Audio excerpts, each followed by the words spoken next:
Meus queridos irmãos, que a graça e a paz do nosso Senhor venha aquecer os nossos corações neste momento com a sua palavra.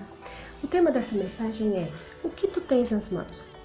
E o texto base está em 2 Reis, capítulo 4, onde nós encontramos a história de uma mulher que estava numa situação bem delicada. Seu esposo havia morrido e tinha deixado muitas dívidas para ela.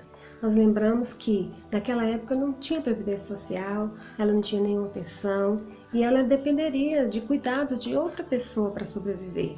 Ela tinha 2 filhos, o texto não nos fala a idade certa dessas crianças, mas com certeza ela ainda não poderia ajudar a mãe financeiramente.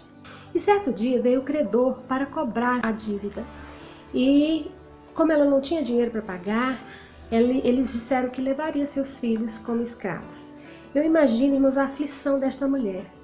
Então ela pediu um tempo para que ela resolvesse essa situação. Quem sabe orar? Quando ela se lembrou de Eliseu, e ela disse assim: vou até lá. Eu vou lá porque meu esposo era servo de Eliseu e ele servia ao Senhor, ele era temente ao Senhor. Eu acredito que ele vai me ajudar.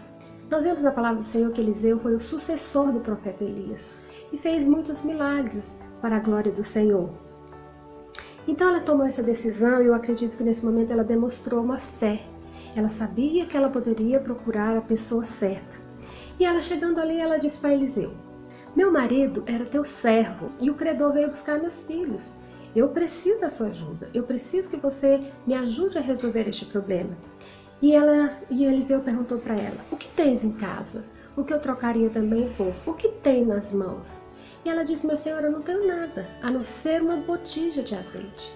E ele disse para ela assim: então vai, pede emprestado dos seus vizinhos vasilhas, não poucas, exagera mesmo, e entra na tua casa junto com seus filhos, fecha a porta e coloque do azeite da sua botija em todas as vasilhas que você tiver tomado emprestado. E ela obedientemente, ela não questionou, ela simplesmente foi, porque ela cria no Deus que Eliseu representava. E assim ela fez. Ela foi, fechou a porta, entrou com os filhos e foi deitando o azeite que ela tinha em todas as vasilhas que ela pegou emprestado. Até que ela pediu para o filho dela: filho, traga mais uma vasilha. E ele disse: mãe, não tem mais. E ela fez saber a Eliseu que o azeite havia parado de jorrar. E Eliseu mais uma vez orientou: agora você vende tudo, paga a dívida e você vive do resto. Mas aqui nós vemos o Deus da provisão zelando pelaquela vida. Essa história, irmãos, foi muito impactante na minha vida. Eu quero compartilhar com os irmãos a minha experiência. No ano de 1999, a empresa que eu trabalhava decretou falência e dispensou os funcionários. E naquela época eu optei por ficar em casa, cuidando dos meus filhos. E passou um tempo, eu vi a necessidade de fazer alguma atividade que pudesse gerar alguma renda. Quem já teve uma renda fixa mensal sabe como é difícil ficar sem ela, né? Então, numa tarde da bênção, eu estava ali e a ministrante falou sobre este Reis 4, a história dessa viúva. E quando eu cheguei em casa, eu fiquei andando de um lado para o outro e falei assim: Senhor, o que eu tenho nas mãos? E o Senhor me fez clarear e me colocou no meu coração. Eu tinha um computador e gostava de digitar.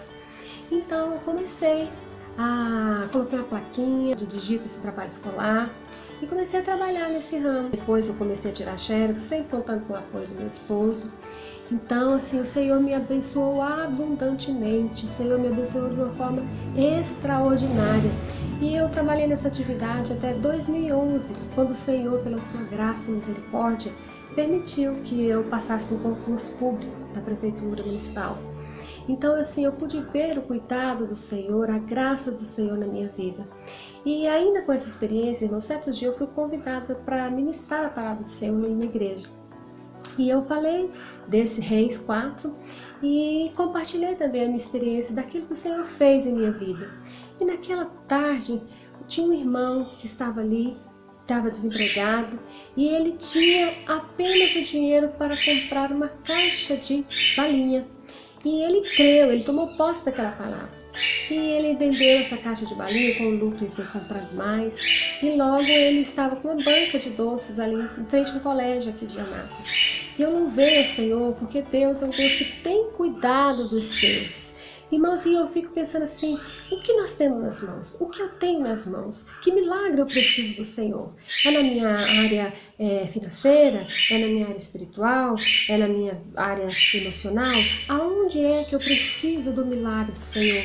E o que eu tenho nas mãos para que eu possa fazer com que a palavra do Senhor se cumpra na minha vida? Para fazer com que o milagre aconteça na minha vida? O Senhor tem colocado ferramentas em nossas mãos, ferramentas para nós usarmos e para executarmos a fé, aquilo que nós temos no Senhor.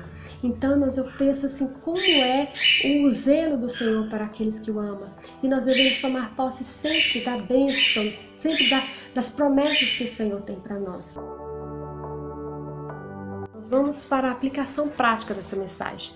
O primeiro ponto que eu destaco é que nós devemos planejar bem o nosso futuro. Nós devemos administrar com sabedoria aquilo que o Senhor coloca em nossas mãos.